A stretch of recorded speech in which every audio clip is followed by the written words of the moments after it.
Okay, so welcome back in this video and अब इस video में आगे बढ़ते हैं और कुछ और चीज़ें, बेसिक चीज़ें हैं। These are theoretical things, practice करने जैसे नहीं है। इसके पहले वाली चीज़ें प्रैक्टिस करने जैसी थी, but these are not practical things. तो बट फिर भी ये मुझे आपको बतानी है, तो लेट्स स्टार्ट।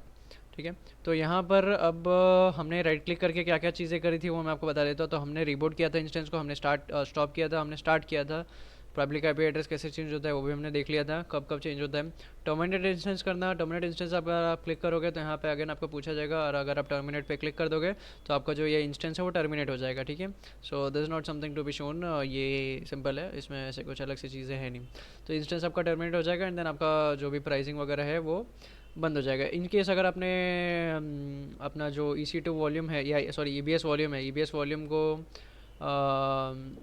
अनचेक किया रहेगा, उसका वो बॉक्स की जहाँ पर ये लिखा था कि भाई इंस्टेंस टर्मिनेट होता है तो EBS वॉल्यूम भी अपने आप डिलीट हो जाना चाहिए। अगर वैसा कुछ किया रहेगा, आपने चेक बॉक्स को अनचेक किया रहेगा, तो फिर क्या होगा कि आपका EC2 इंस्टेंस जो है वो तो टर्मिनेट हो जाएगा, बट देन आपका जो वॉल्यूम है, EBS वॉल्यूम, वो डिलीट नहीं होगा। तो उसको आपको अलग से जाके मैनुअली डिलीट करना पड़ेगा अगर आपको वो नहीं चाहिए तो। ठीक है, तो आप कुछ और चीज़ें जो फंक्शन है वो देख लेते हैं। लॉन्च इंस्टेंसेस, लॉन्च इंस्टेंसेस का मतलब है कि ये जो लॉन्च इंस्टेंस है यही भी वही है, यहाँ पर से भी क्लिक करने पे वही भी वही चीज़ होगा, यहाँ से भी वही चीज़ होगी। ठीक है, launch instance from template, launch instance from template, launch templates करके कंसेप्ट है जिनके बारे में हम लोग आगे देखेंगे। तो इसका मतलब क्या होता है कि एक आप ऐसे समझो कि एक टेम्पलेट बना देते हो, या फिर एक टेम्पलेट ही समझो, तो एक टेम्पलेट बना देते हो जहाँ पर आप कुछ कॉन्फ़िगरेशंस डिफ़ाइन करके रख देते हो कि भाई अगर मैं कभी भी कभी भी मुझे कोई इंस्टेंस लॉन्च करना होगा तो उसका जो EMI है वो ये रहना चाहिए, उसका जो कॉन्फ़िगरेशन टाइप है वो T2.micro रहना चाहिए, और भी कुछ कुछ चीज़ें जो आप प्री डिफ़ाइन कर देते हो। तो जैसे ही आप लॉन्च इंस्टेंस फ्रॉम टेम्पलेट करते हो तो आपको खाली टेम्पलेट का नाम सेलेक्ट करना रहता है कि कौन से टेम्पलेट से सेलेक्ट करना है, कौन से टेम्पलेट को यूज़ करके इंस्टेंस को लॉन्च करना है। तो उस केस में जो भी चीज़ें हैं सब कुछ ऑटोमेटिकली आपको बार बार वो जो 7 स्टेप्स है, वो 7 स्टेप्स में से बहुत सारे स्टेप्स आपके स्किप हो जाते हैं, बिकॉज आपने ऑलरेडी आपने जो टेम्पलेट है उसमें स्पेसिफाई कर दिया कि क्या क्या चीज़ें होनी चाहिए। ठीक है, तो ये हम लोग देखेंगे आगे चल के। तो ये होता है लॉन्च इंस्टेंस फ्रॉम टेम्पलेट का मतलब। तो वो टेम्पलेट का यूज़ करके उसके अंदर जो भी प्री डिफाइंड चीज़ें आपने रखी थी उन सभी सभी चीज़ों के मुताबिक आपका जो इंस्टेंस है उसको लॉन्च कर दिया जाएगा। ठीक है, this is a quick way to launch particular instance. Then connect, connect का मतलब है कि हमारे इंस्टेंस से कनेक्ट होना। ठीक है, ये भी हम लोग आगे चल के देखेंगे कि इसका मतलब क्या होता है। इंस्टेंस से कनेक्ट होना मतलब कि भाई हमें ऐसी बहुत सी चीज़ें करनी रहती है। जैसे मैंने बोला कि अभी जो ये इंस्टेंस है ये सिर्फ और सिर्फ ऐसा समझ के चलो कि आपका एक ऑपरेटिंग सिस्टम इंस्टॉल करके आपको इंस्टेंस मिल गया है, बट उसके अंदर आपको कुछ प्रोग्राम्स इंस्टॉल करने हैं, कुछ लाइब्रेरीज इंस्टॉल करने हैं, कुछ चीज़ें इंस्टॉल करनी है। तो उसके लिए क्या करना पड़ेगा कि आपको इंस्टेंस से कनेक्ट होना होगा। कनेक्ट हो क्या, कौन से पोर्ट से होना होगा, SSH के मीडियम से हमें कनेक्ट होना होगा, और उसका पोर्ट नंबर रहता है 22। तो ये जो कनेक्ट ऑप्शन है, ये कनेक्ट ऑप्शन वहाँ पर यूज़ होता है। इसके बारे में भी हम लोग देखेंगे आगे चल के, अभी आगे चल के, या मे भी इस वीडियो में, नेक्स्ट वीडियो में हम लोग देखेंगे। स्टॉप इंस्टेंस के बारे में मैंने बता दिया, start, hibernate, root, reboot, ये सब चीज़ें, टर्मिनेट, ये सब चीज़ें के बारे में मैंने ऑलमोस्ट बताया हुआ है। हाइबरनेट के बारे में आप देख लेना खुद से। फिर उसके बाद इंस्टेंस सेटिंग्स, इंस्टेंस सेटिंग्स क्या है यहाँ पर वो भी देख लेते हैं। Attach to auto scaling group, auto scaling group क्या होता है वो मैं बता दूंगा। तो एक ग्रुप रहता है जिसके अंदर फिर अगर आप इस पर्टिकुलर इंस्टेंस को अटैच कर दोगे तो फिर वो ग्रुप हैंडल करता है, वो ग्रुप आपके ट्रैफिक पे डिपेंड करता है। तो इसके ऑटो स्केलिंग ग्रुप के बारे में हम लोग डिटेल में देखेंगे आगे नेक्स्ट वीडियो, नेक्स्ट आने वाले वीडियोज़ में। तो उसमें you will get the idea कि attach to auto scaling group का मतलब क्या होगा। ठीक है, change instance type, change nitro enclaves, ये सारी चीज़ें डिसेबल्ड है। Change termination protection, termination protection change करना मतलब कि अगर आपको याद रहा होगा तो जब हम इंस्टेंस को कॉन्फ़िगर कर रहे थे तो वहाँ पर लिखा हुआ था कि आपको टर्मिनेशन प्रोटेक्शन ऑन करना है। क्या टर्मिनेशन प्रोटेक्शन ऑन कर दोगे तो फिर आपका जो इंस्टेंस है आप उसको टर्मिनेट नहीं कर पाओगे यहाँ पे क्लिक करके। तो टर्मिनेट ऑप्शन आपका डिसेबल रहेगा। वही अगर आप यहाँ, अगर आप फिर चाहो कि आपका टर्मिनेशन प्रोटेक्शन चेंज कर दो, तो यहाँ पर जाकर आपको क्लिक करके उसको ऑफ़ कर दोगे। चलो मैं क्लिक करके दिखा देता हूँ। तो यहाँ पर अभी तो फ़िलहाल ये डिसेबल्ड है, तो अगर आप इनेबल कर दोगे तो आप फिर टर्मिनेट नहीं कर पाओगे। तो आपके केस में अगर आपने पहले से इनेबल करके रखा है तो आप यहाँ पर, आपको यहाँ पर डिसेबल दिखेगा, और डिसेबल पे क्लिक करोगे तो फिर आप जो है अपना इंस्टेंस जो है उसको डिलीट कर पाओगे या टर्मिनेट कर पाओगे। So that's all about change termination protection. फिर उसके बाद नेक्स्ट हमारा आता है चेंज शट डाउन बिहेवियर। अब चेंज शटडाउन बिहेवियर पे क्लिक करते हैं अगर, तो यहाँ पर क्या है देखो, शटडाउन बिहेवियर का मतलब होता है कि when you perform a shutdown from the operating system of the instance stops और terminates depending on the selected shutdown behaviour. अगर आप ऑपरेटिंग सिस्टम के थ्रू शटडाउन करना चाहते हो तो, जिसका मुझे डिटेल आइडिया नहीं कि ये शटडाउन कैसे होता है ऑपरेटिंग सिस्टम का यूज़ करके, बट इनकेस अगर आप वो करना चाहो तो आपका जो इंस्टेंस है उसको स्टॉप करना है या फिर टर्मिनेट करना है, वो आपको यहाँ से डिसाइड करना होगा। ठीक है, तो अगर आप चाहते हो कि इंस्टेंस अगर मैं शट डाउन करता हूँ ऑपरेटिंग सिस्टम से और वो मेरा जो इंस्टेंस है वो टर्मिनेट हो जाए, तो आपको टर्मिनेट सेलेक्ट करना है, अप्लाई करना है। फिलहाल के लिए डिफ़ॉल्ट जो है स्टॉप सेलेक्ट किया हुआ है। ठीक है, so that's it about shut down behaviour. फिर उसके बाद चेंज क्रेडिट स्पेसिफिकेशन। क्रेडिट्स क्या होता है वो भी मैं बता देता हूँ आपको। तो बेसिकली जब आप एक किसी पर्टिकुलर इंस्टेंस को लॉन्च करते हो, तो उस, जैसे मैंने पहले बताया था कि हर एक इंस्टेंस का एक मैक्सिमम 70% तक रिकमेंडेड रहता है कि 70% तक आप उसका यूटिलाइजेशन कीजिए उसके वर्चुअल सीपीयू का या उस पर्टिकुलर इंस्टेंस का।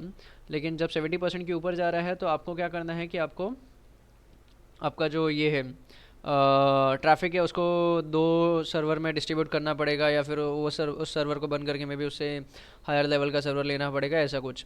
तो यहाँ पर होता ऐसा है कि T2 डॉट माइक्रो में तो नहीं, but I guess T2 dot micro के अलावा कुछ इंस्टेंसेस ऐसे हैं जहाँ पर आपको क्रेडिट्स मिलते हैं। आई गेस T2 डॉट माइक्रो में भी मिलेंगे, तो क्रेडिट्स मिलते हैं।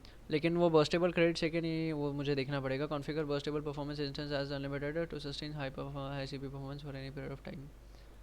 If the average CPU utilization over a period 24-hour period exceeds the baseline, you incur charge for surplus credits save।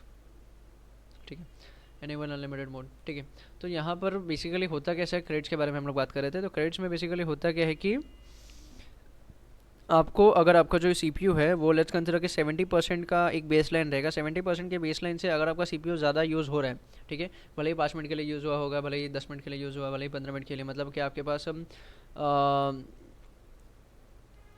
उतना ट्रैफिक है जो जिसकी वजह से आपका जो CPU है वो 70% से ज़्यादा यूज़ हो रहा है कुछ समय के लिए।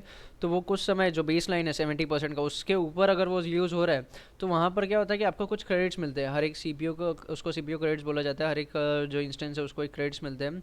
वो क्रेडिट्स यूज़ होने लग जाएंगे। ऐसे समझ के चलो कि 1000 क्रेडिट मिलते हैं, तो 1000 क्रेडिट जो है वो, या कंसिडर करो 500 क्रेडिट्स है, तो 500 क्रेडिट्स में से क्रेडिट्स, कुछ क्रेडिट्स जो है वो यूज़ होने लग जाएंगे। वो यूज़ क्यों होने लग जाएंगे? क्योंकि आपका जो CPU बेसलाइन के ऊपर, मतलब अपना कैपेसिटी के ऊपर यूटिलाइज हो रहा है, और क्योंकि ट्रैफिक उतना है तो कैपेसिटी के ऊपर यूटिलाइज हो रहा है। एंड उसके वजह से वो जो ये यूटिलाइजेशन है वो ज़्यादा समय तक यूटिलाइज नहीं होता रहेगा। ठीक है, मे बी वो CPU क्रैश हो जाएगा, या मे बी आपको एडिशनल चार्जेस पे करना पड़ेगा क्योंकि आप एक लेवल के ऊपर तक यूटिलाइज कर रहे हो। ठीक है, तो उस टाइम पे जब आपका बेस लाइन के ऊपर अगर CPU का यूटिलाइजेशन हो रहा है, बेस लाइन परसेंटेज के ऊपर CPU का यूटिलाइजेशन हो रहा है, तो वहाँ पर आपके क्रेडिट जो है, जो भी आपको मिले होंगे शुरुआत में 500 क्रेडिट्स, जब आपने इंस्टेंस लॉन्च किया होगा, तो वो 500 क्रेडिट्स में से धीरे धीरे जो है क्रेडिट्स आपके कम होते जाएंगे। ठीक है, 500 का 450 होगा, 400 होगा, 350 होगा, ऐसे। ठीक है, ऐसा कोई ज़रूरी नहीं है कि 50-50 के स्लॉट में कम होता है, बट हाँ, definitely your credits will gonna start decreasing. अब ऐसा हुआ कि आपका जो इंस्टेंस है वो इंस्टेंस 10 मिनट के लिए 70% के बेसलाइन के ऊपर रहा, और आपके कुछ क्रेडिट्स कम हो गए, 500 से 400 हो गए। लेकिन 10 मिनट के बाद वो कुछ ट्रैफिक कम हो गया, एंड देन वो 70% के बेसलाइन के नीचे आ गया। नीचे आ गया तो अब क्या होगा कि आपका जो ट्रैफिक है, या आपका जो ये क्रेडिट्स है, वो क्रेडिट्स वापस से धीरे धीरे इंक्रीज़ होना शुरू हो जाएगा। क्योंकि अभी आप जो है अपना जो CPU है वो बेस लाइन के नीचे इस्तेमाल कर रहे हो, तो आपका क्रेडिट जो है वो धीरे धीरे इंक्रीज़ होने लग जाएगा। इंक्रीज़ होकर वो अगेन मैक्सिमम लेवल तक पहुंच जाएगा, 500 जो आपको उसका मैक्सिमम लेवल एग्जांपल, या उसका हाँ मैक्सिमम लेवल है।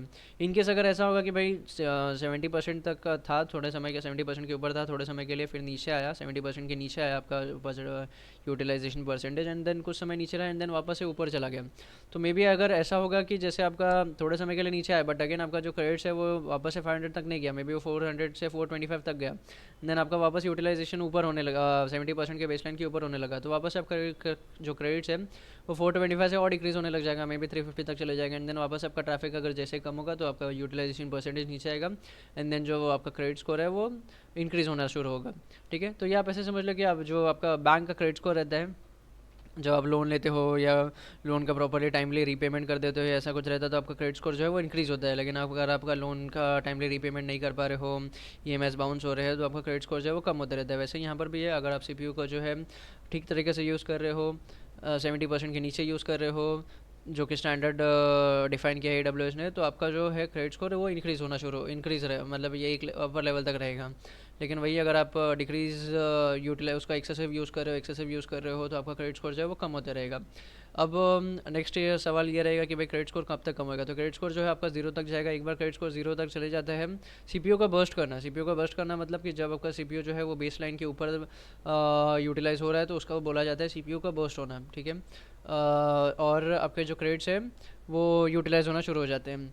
और ऐसा समय आएगा कि जब आपका क्रेडिट जो है वो पूरा यूटिलाइज हो जाएगा। पूरा यूटिलाइज हो जाने के बाद आपको जो है आइदर आपको कुछ एक्स्ट्रा चार्जेस पे करने हैं, क्योंकि आप सीपीयू को उस समय के बाद भी एक्स्ट्रा यूज़ करते जा रहे हो। जैसे यहाँ पे लिखा हुआ है, if your average CPU utilisation over 24 hour period exceeds the base line, 24 hour का एवरेज लेंगे वो लोग, तो यू इनकर चार्ज फॉर सरप्लस क्रेडिट्स। आपको कुछ और क्रेडिट्स दिए जाएंगे, बट देन उसका आपको चार्ज पे करना पड़ेगा। या तो अगर वो भी, या तो वो तरीका है, आई गेस वही तरीका है सीपीयू, ये क्या बोल सकते हो, सीपीयू बंद हो जाना है वो वाला पॉसिबिलिटी नहीं रहता है, बट देन आपको चार्जेस तो एनी हाउ पे करना ही है पड़ेगा, क्योंकि आपका क्रेडिट जो है वो यूटिलाइज हो गया पूरा, ठीक है। तो दैट्स ऑल अबाउट क्रेडिट का थिंग। तो यहाँ पर अगर आप उसको एनेबल अनलिमिटेड मोड कर देते हो तो यहाँ पर क्या होगा कि भाई आपका जो क्रेडिट्स है वो सीपीयू का जो यूटिलाइजेशन है वो अनलिमिटेड होते रहेगा, लेकिन आपका क्रेडिट जो है वो डिक्रीज होते जाएगा, ठीक है। So that's all about change credit specification. अब कुछ और चीज़ें हैं वो हम लोग नेक्स्ट वीडियो में कैरी आउट करेंगे। नेक्स्ट चीज़ें क्या है, मॉडिफाई, इसमें देख लेते हैं इसमें। तो मॉडिफाई इंस्टेंस प्लेसमेंट ये ऑलरेडी डिसेबल्ड है, मैंने भी कभी यूज़ नहीं किया है, ये भी मैंने यूज़ नहीं किया। ये आई गेस जब आप रिजर्व्ड इंस्टेंस यूज़ करते हो तब आपको ये एनेबल्ड मिलेगा। Edit user data and manage tags, ये देखते हैं हम लोग आगे नेक्स्ट वीडियो में। टिल देन थैंक यू, और do like and subscribe this particular channel so that जो भी अपकमिंग वीडियोज़ रहेंगे वो उसका नोटिफिकेशन आपको आ जाएगा। बेसिकली आपको तो पता ही है सब्सक्राइब का मतलब क्या है, बट स्टिल, ठीक है। सो सी यू टुमारो नहीं sorry, in the next video.